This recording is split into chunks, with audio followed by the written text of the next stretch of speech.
Dito sa Papa Dudut Stories, ikaw ay hindi nag-iisa.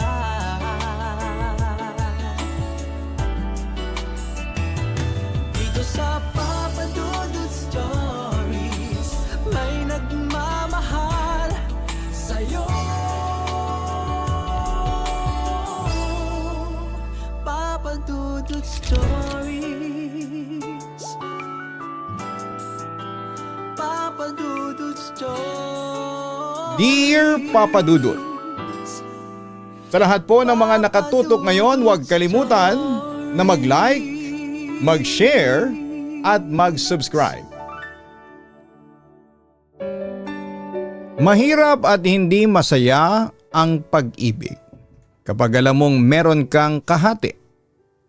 At lalong masakit na malamang hindi ka sapat sa kanyang buhay kaya naghahanap pa siya ng kalinga at pagmamahal sa iba.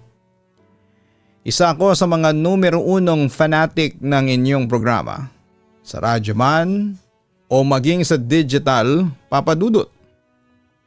Gawing-gawi ko na kapag alas 10 na ng gabi ay nag-aabang na ako ng inyong mga latest post. Siya nga pala, Papa Dudut, tawagin mo na lamang ako sa pangalang JP. Isa po ako sa mga ex-domestic helper sa France, pero ngayon ay isa na akong negosyante at kasalukuyang nakatira dito sa Quezon City. Siya nga pala, sisimulan ko na lang ang kwento ko noong makilala ko ang asawa kong Luxembourgish na si Francois. Isa siyang diplomat at kung saan-saan siya nadidestinong bansa. Pero sa France ko siya nakilala noon. Kaibigan kasi siya ng amo ko noon na isa ring diplomat. And to make the story short, naging asawa ko si Francois. Ilang buwan pa ang lumipas ay nadestino ang asawa ko sa Pilipinas at dito na kami namuhay bilang mag-asawa. Samantala sa tulong ng aking kababatang si Joseph na isang Filipino teacher ay nakapagsalita ng wika natin ang asawa ko kaya mas naging madali ang komunikasyon namin. Papa Dudut, hindi sa pagyayabang pero gwapo ang asawa ko. Matangkad, maganda ang pangangatawan at higit sa lahat ay charming. Sa katunayan, noong kabataan niya ay isa siyang modelo kung saan ay madalas siyang makikita noon sa mga runways ng Paris Fashion Week, London Fashion Week at Milan Fashion Week.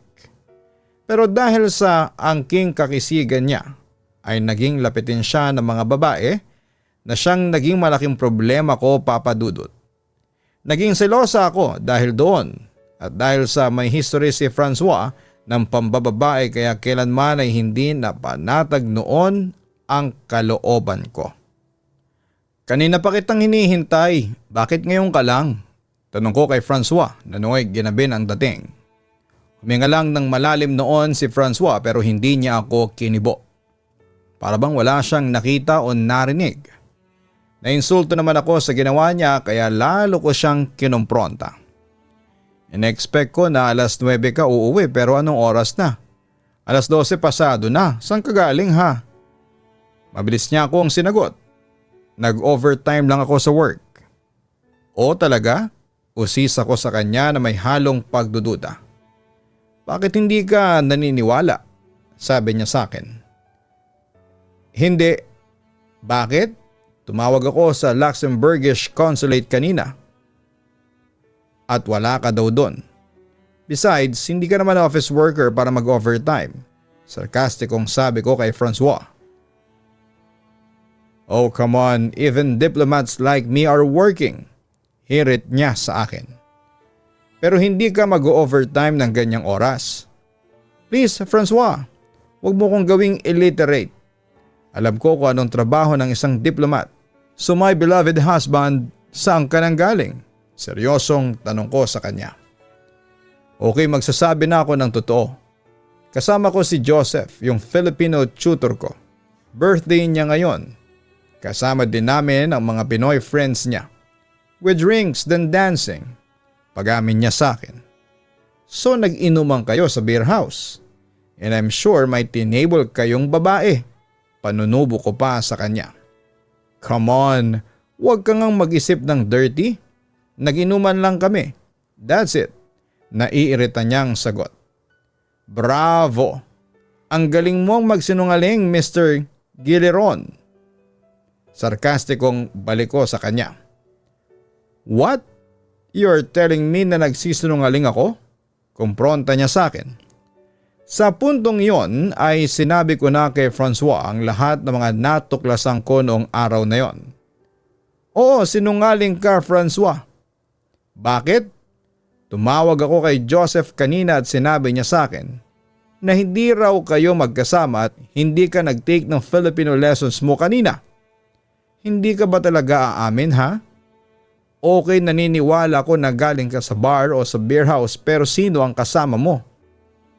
Galit na ako noon at parang gusto ko nang magwala. Nagpapakasaya lang ako. There's nothing wrong with that. Pang-aasar na sagot pa niya sa akin. Nagpapakasaya sa piling ng ibang babae? Panunubo ko pa sa kanya. Wala akong kasamang ibang babae. Just my diplomat friends, Luca and Marcus. That's the truth. If you don't want to believe me, so be it. I don't care.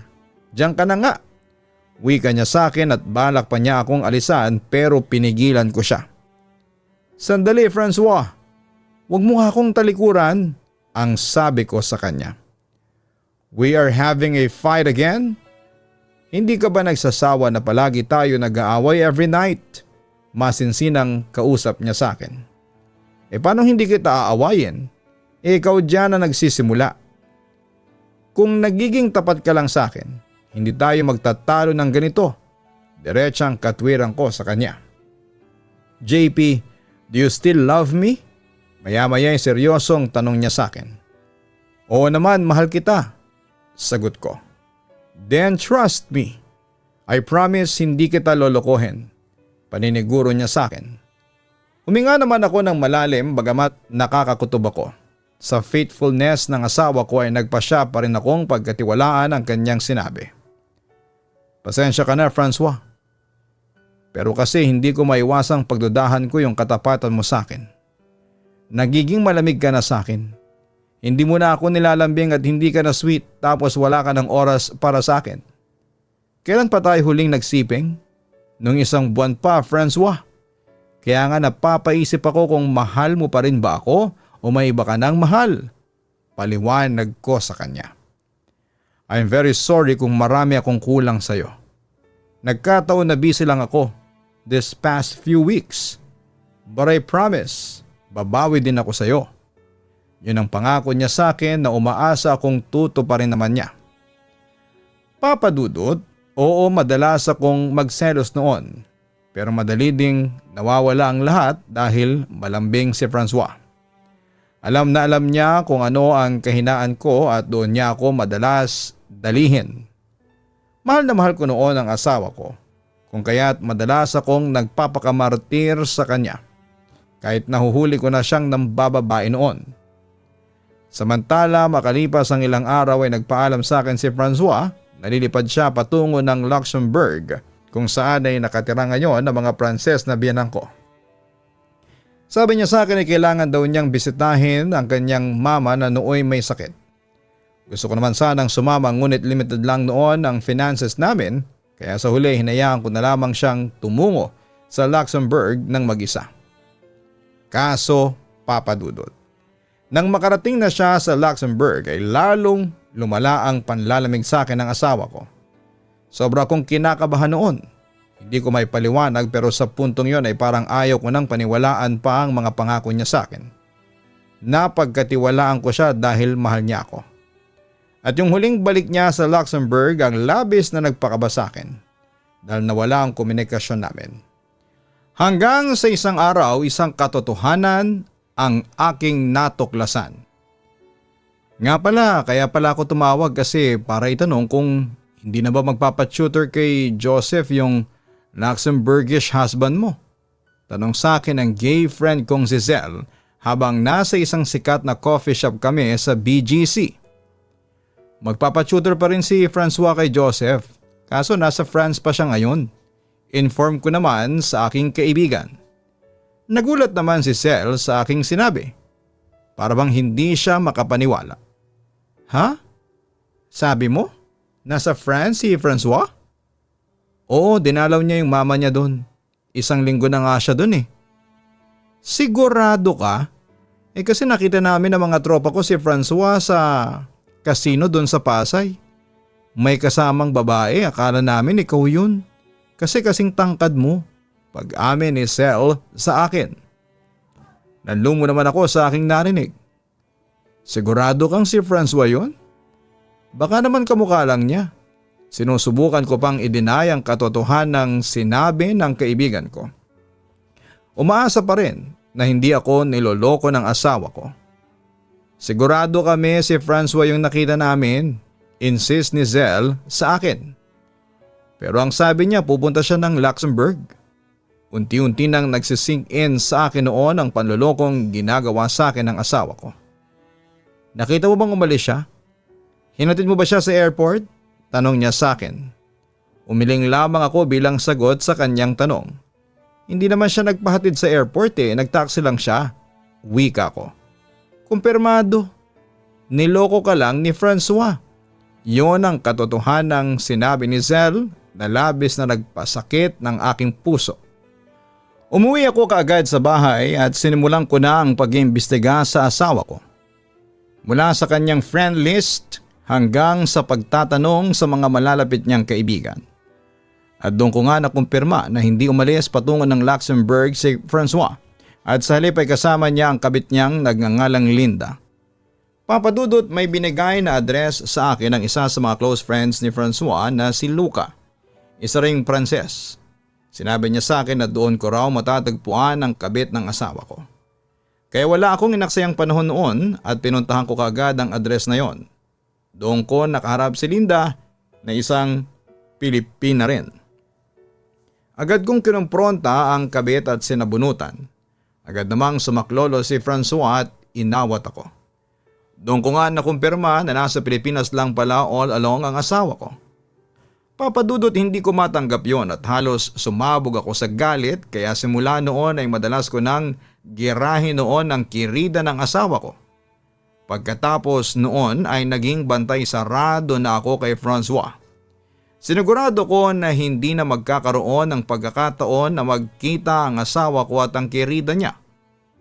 Pero papadudot, nabigo ako dahil wala akong kaalam-alam. Napasekreto silang nagkikita noon. Hanggang sa isang araw ay tuluyan na lang umalis si Francois sa bahay namin para sumama sa kanyang kabit. Isang araw ay muli kong nilusob ang condo unit na tinitirhan ni Francois at Linda para sunduin ang asawa ko. Pero tulad ng aking inaasahan ay hindi yon naging madali. Mangagaw ka, Linda, pag-aakos ako sa kabit ng asawa ko. Ngunit agad naman akong binalikan ito. Ako mga agaw? O well, hindi ka ba na-orient ni Francois? Hindi ko inagaw sa iyo si Francois kasi siya mismo ang lumapit sa akin. At saka bakit hindi mo itanong sa sarili mo kung bakit ka iniwan ng asawa mo? Tila may halong pangiinsultong tanong niya sa akin. Hayop ka? Napasigaw ako sa kanya sa galit at akmang sasampaling ko siya. Pero agad niyang nasalag ang braso ko. Mahal ko si Francois, JP. Diin niya sa akin. Halatang hindi na niya isusuko ang asawa ko. Ang kapal na mukha mo. Kirida ka lang. Insulto ko sa kanya. Pero hindi nagpatinag si Linda sa akin. Kirida na akong kirida. Ang mahalaga ay nasa akin ang puso ni Francois. Sabi pa niya sa akin. Dahil doon ay lalong nagdilim ang paningin ko at nakahanap ako ng tiyempo para sampalin ang malditang kabit. Oo, inaamin kong kirida lang ako. Pero sino sa ating dalawa ang mahal niya? Ako, JP, ako ang mahal niya. Handa kang ipagpalit ni Francois para sa akin. Insist pa ni Linda sa akin. Halos sumabog noon ang ulo ko sa sobrang galit nang marinig ko yon. Samantala mabilis namang lumapit sa amin si Francois para awatin ako habang si Linda ay agad na nagtago sa likuran ng aking asawa. Mamili ka, Francois. Sino sa aming dalawang mahal mo? Ako o si Linda? Tanong ko sa aking asawa. Umirit naman sa akin ang pesteng kabit. Siyempre ako na ang pipiliin ni Francois, no? Pagmamalaki pa niya. Umirit din si Francois. JP, let me explain first. Pero naputol yon nang hysterical na akong magsalita ulit sa kanya. Diyos ko naman. Ano pa ba ang i-explain mo sa akin? Isn't it obvious na ginagawa mo lang akong tanga? Galit na wika ko noon sa aking asawa. Mahal kita. Malungkot na wika sa akin ni Francois. Kung mahal mo ako bakit meron kang kabit? Balik ko kaagad sa kanya. Francois, bakit mo ba ginagawa sa akin ito? Ano bang ginawa ko sa iyong kasalanan para gawin mo sa akin ito? Because I love you both. Diretsang pag-amin ni Francois sa akin. Lalong nag-init naman ang ulo ko sa sinabi niyang yon. Ang kapal din ang mukha mong sabihin sa akin yan ang harap-harapan. Please JP, understand me. I know it's weird pero heto ang nararamdaman ko. Mahal ko kayong pareho and I can't choose between the two of you. Pakiusap niya sa akin. Hindi ko naman matanggap ang sinabing yon ni Francois. Ako ang asawa niya, dapat sa akin lang ang puso niya. Hindi yung may kahati pa akong ibang babae. At imposibleng magmahal ng dalawa dahil isa lang ang puso ng tao. Dahil doon ay isang desisyon ang aking ginawa. Kung ayaw mo makipaghiwalay sa akin, pues ako nang makikipaghiwalay sa iyo, sabi ko sa aking asawa. Ngunit agad akong nangatwiran sa kanya. Hindi ko na kaya pang sikmurain ng lahat, Francois. Pagod na ako. Ayaw ko na ng may kahati sa iyo. Kung hindi mo kayang ibigay sa akin ang 100% ng puso mo, it means hindi mo talaga ako mahal. Sige, simula ngayon ay kakalimutan kong asawa kita. Pagdidiin ko sa kanya. Papa Dudut, ilang beses kong binawi si Francois sa kirida niya pero patuloy lang ang asawa ko sa pagtataksil. Kaya dumating din ako sa puntong sumuko na ako at tinangka kong makipaghiwalay na sa kanya. O masakit iwan ng taong mahal mo pero nilabanan ko talaga ang mga nararamdaman ko para kay Francois. Inisip ko na bago ko siya mahalin ay mahalin ko muna ang sarili ko. Nakipaghiwalay ako kay Francois dahil pagod na ako sa mga panloloko niya sa akin. Pagod na rin akong unawain siya at pakisamahan.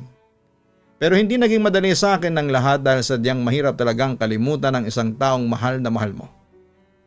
Papa Dudut, pilit kong nilabanan noon ang mga nararamdaman ko para kay Francois.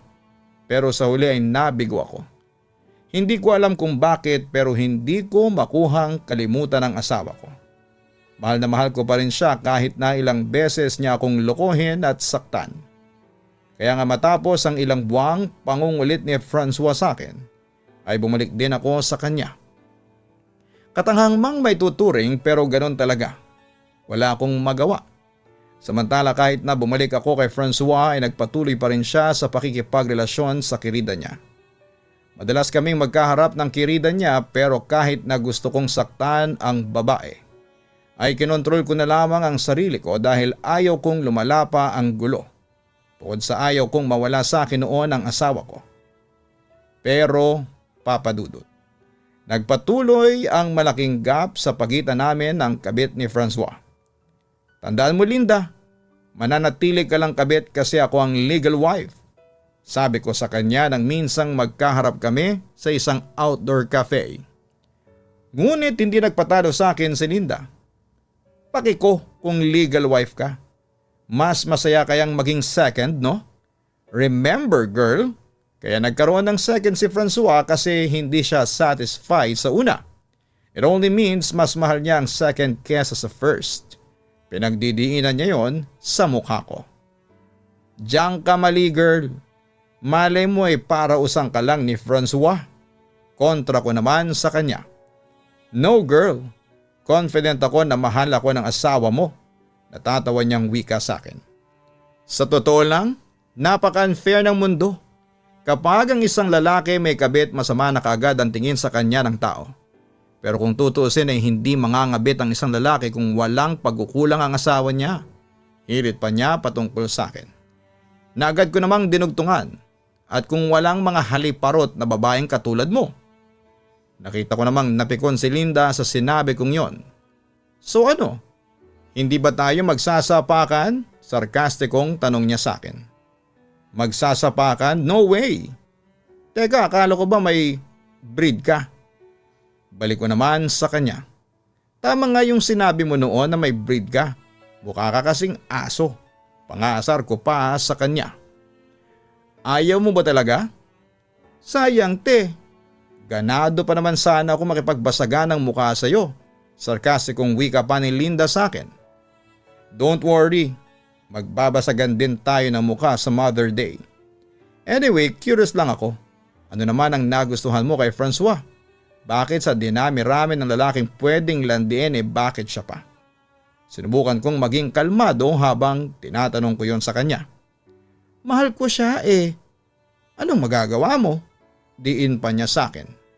Sa puntong yon ay nawala na ang chill ko. Ang kapal-kapal talaga ng pagmumukha mo. Pasalamat ka at nakakapagtimpi pa ako kasi kung hindi ay babasagin ko talaga ang mukha mo.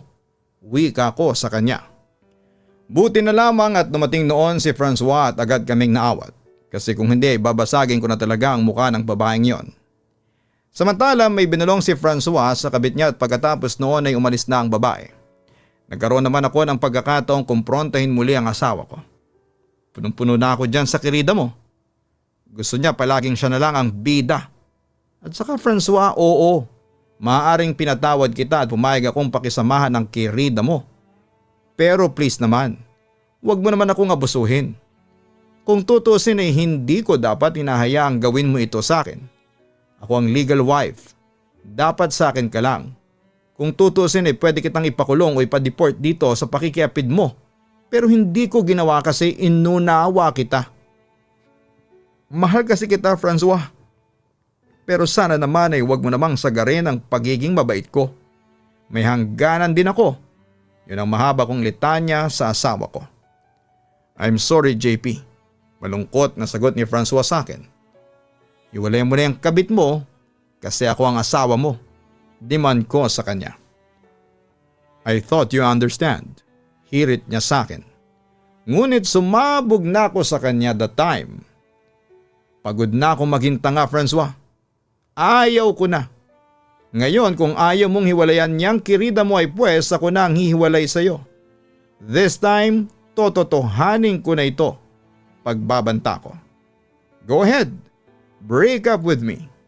I really don't care. Bigla na lamang niyang sinabi sa akin dahil doon ay nabigyan ko siya ng isang malakas na sampal. Oo, hihiwalayan na talaga kita. Gigil na ako noon sa kanya. I hate you, Francois. I hate you. Pinagsisisihan kong ikaw ang pinakasalan ko. Ang sabi ko pa sa kanya sabay walk out. Sa puntong iyon ay nag-decide na akong tapusin na ang lahat sa amin ni Francois. Kahit na masakit at mahal na mahal ko siya. Pero kailangan ko nang iwanan ang asawa ko.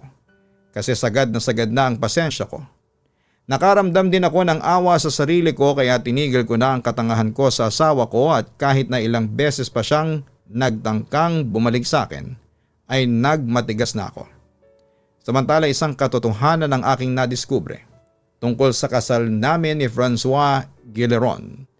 Nalaman ko na peke pala ang kasal namin kaya lalo akong nagalit sa asawa ko at agad ko siyang kinumpronta. For all these years, akala ko ay ako ang legal wife. Yun pala ay peke lang pala ang kasal natin sa France. Naghihinanakit kong sabi sa kanya. Sorry kung hindi ko nasabi sa iyo kaagad. Malungkot at mapaumanhing sabi niya sa akin. Pero hindi yun sapat para mapatawad ko siya sa panloloko sa akin. Pinagmukha mo kong tanga, Francois. Ano na lang ang sasabihin ni Linda sa akin? Siguradong pagtatawanan niya ako. Malayang malaya na rin siya na landiin ka kasi wala akong habol sa iyo. Halos mayak na ako noon sa harapan niya. About our marriage, it's all my brother's plan. Pag-amin niya sa akin. Alam ko ayaw sa akin ni Philip kasi isa akong Pinay. Isa lang akong domestic helper nung nakilala mo ako, but still hindi pa rin sapat na dahilan yon para lokohin niyo ako. You know what, Francois? Sobra-sobrang sakit na ang binigay mo sa akin. Minahal naman kita, hindi naman kita niloko. Pero bakit mo ako sinaktan ng ganito? Sa puntong yun ay humagulhol na ako. That's why I'm here. To say sorry, ang sabi ni Francois sa akin. Sa palagay mo makukuha lang sa sorry ang lahat? Hindi. Oo, Francois, maaaring hindi mo pa ako pinagbubuhatan ng kamay. Pero sinasaktan mo ako emotionally. At para sa akin ay mas masakit yon. Kompronta ko sa kanya. Mahal pa rin kasi kita, kaya ako nasasaktan ng ganito.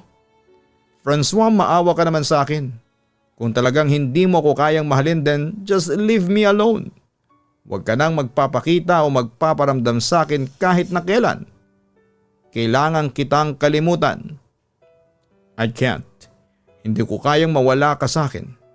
Sabi niya sa akin. JP, kaya ako pumunta rito para sabihin sa iyo na hiniwalayan ko na si Linda. Nag-decide ako to end our relationship kasi naliwanagan na rin ang feelings ko. I realized that I love you more than Linda. Pagtatapat pa niya sa akin. Ngunit lalo lamang akong nagalit sa kanya. Pwede ba? Tigilan mo na nga ang kasinungalingan mo. Hindi ako nagsisinungaling. Insist niya sa akin. Totoo ang sinasabi ko, I love you. That is why I'm here to make things right. Itatama ko na ang pagkakamaling nagawa ko sa iyo. Just give me a chance. Ngunit sinasabi na ng puso't isipan ko na wag na siyang bigyan ng chance. Natuluyan ko na siyang pakawalan. Sa palagay mo ay bibigyan pa kita ng chance? My God, ilang beses na ba kitang binigyan ng chance? Pero ano? Sidira mo lang lahat at saka hindi ka ba nahihiya dyan sa sinasabi mo? Ang kapal kasi ng mukha mo. I told him. Samantala halos magmakaawa na sa akin si Francois ng mga sandaling yon. Please JP, I'm begging you. Give me a chance. At hindi ko yun sasayangin, I promise. Hindi na kita paiyakin at sasaktan. I will love you with all my heart. Please maniwala ka sa akin. Ngunit hindi ko na talaga makuha pang paniwalaan ng asawa ko. Stop it, Francois. Tumigil ka na hanggat may natitira pa akong respeto sa iyo. What do you want? I will give you anything. Patawarin mo lang ako. Desperadong wika niya sa akin. Then leave me alone. Ayaw ko nang makita pa ang pagmumukha mo. Naibulalas ko sa kanya. Nawala naman ang imik si Francois at sa puntong yon ay nakita ko na siyang umiyak sa harapan ko. Actually nagpapasalamat pa nga ako at peke ang kasal natin. At least wala akong magiging problema sakaling mahanap ko ang lalaking tunay na magmamahal sa akin. Sorry Francois, pero hindi ko na kaya pang kasamahin ang isang tulad mo. Pagtatapos ko. Papadudot, yun na rin ang naging hudyat para mawala ng tuluyan ang pagmamahal ko sa kanya. Kaya naman kahit na anong tangka ni Francois, nabawiin ako ay hindi na siya nagtagumpay. Inisip ko na lamang noon na baka hindi si Francois ang lalaki makapagbibigay sa akin ng kaligayahang minimiti ko. Sa kabilang banda, ng mga panahong yon ay nagtapat ng pag-ibig sa akin ang kababata kong si Joseph. Actually, matagal na siyang may gusto sa akin pero binigo ko siya noon dahil pinakasalan ko si Francois. Pero nung magsimulang masira ang relasyon namin ng asawa ko ay muling pumasok si Joseph. At doon na nga pinakita niya sa akin na seryoso siya sa pagmamahal niya sa akin. Pero hindi ko kaagad tinanggap ang pagmamahal niya dahil sariwa pa rin ang mga sugat na binigay sa akin ng asawa ko. Samantala isang araw ay nagpaalam sa akin ang aking asawa. Babalik na daw siya ng Luxembourg for good. Hindi ko na siya pinigilan at sa halip ay hiniling ko na sana ay maging maayos na ang kanyang buhay. At doon na nga nagtatapos ang lahat sa amin ni Francois Guilleron. Pagkatapos noon, papadudot, ay nag-decide na rin akong sagutin na ang pag-ibig ni Joseph sa akin. Papadudot, hindi naglaon ay naging kami rin ni Joseph. Sa ngayon ay asawa ko na siya at may isa na kaming anak. Naikasal kami ni Joseph kasi peke naman ang kasal namin ni Francois. Sa kabilang banda ay si Francois naman ay may asawa na rin at nakabase silang pareho sa Reunion Islands. Masasabi kong masaya na rin siya sa buhay niya. Papa Dudut, oo, maaaring masakit ang mga naging karanasan ko sa dati kong asawa. Pero hindi na rin ako nagsisisi kung bakit nangyari sa akin yon. Marami kasi akong natutunan sa buhay at isa na doon ang katatagan ng loob. Papa Dudut, heto lamang ang maibabahagi ko sa inyo sa ngayon. Sana'y mabasa niyo ito. Muli, maraming salamat at magandang gabi sa inyong lahat. Lubos na nagpapasalamat, JP. Huwag mo nang patagalin ang isang relasyon kapag alam mong may kahati ka sa pagmamahal niya.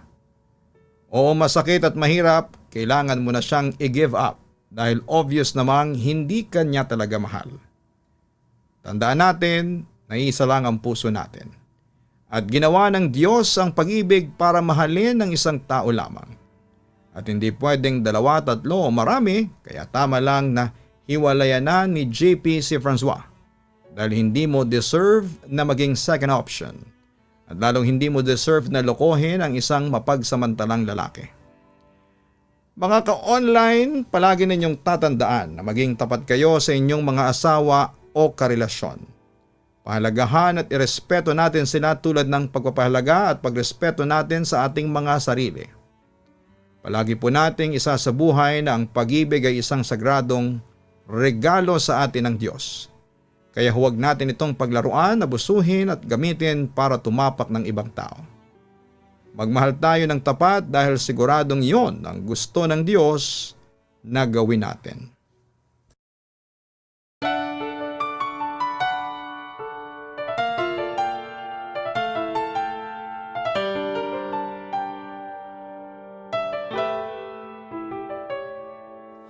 Ang buhay ay mahiwaga, laging may lungkot at saya.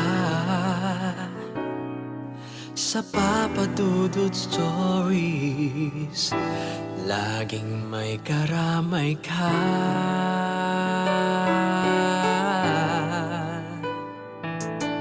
Mga problemang kaibigan, dito ay pakikinggan ka. Sa Papa Dudut Stories, kami ay iyong kasama.